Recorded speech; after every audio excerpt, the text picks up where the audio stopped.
Daddy's home.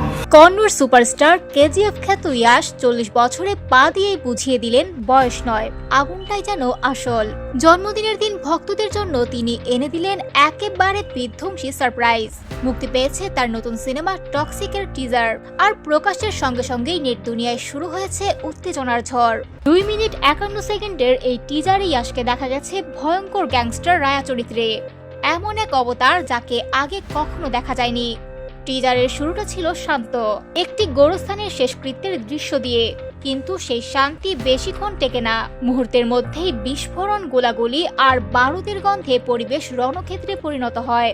ঠিক তখনই jacket গায়ে, মুখে সিগারেট, রাজকীয় ভঙ্গিতে এন্ট্রি নেন ইয়াশ, আর দর্শক বুঝে যায় কিছু একটা ভয়ঙ্কর আসতে চলেছে। এরপরে আসে সেই বিখ্যাত সংলাপ, ড্যাডিস হোম। Daddy's home. ব্যাস, এখানেই পুরো টিজার হয়ে যায় ভাইরাল।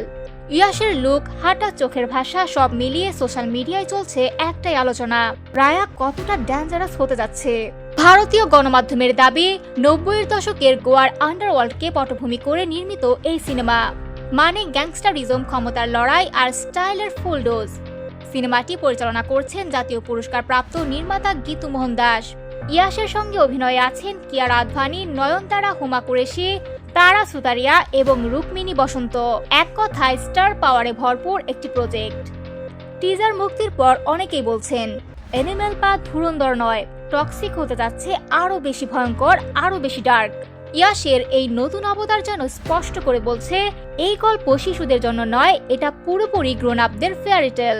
সবশেষে নির্মাতাদের পক্ষ থেকে জানানো হয়েছে, 2026 সালের 19 মার্চ বিশ্বজুড়ে প্রেক্ষাগৃহে মুক্তি পাবে এই বহুল প্রতীক্ষিত সিনেমাটি।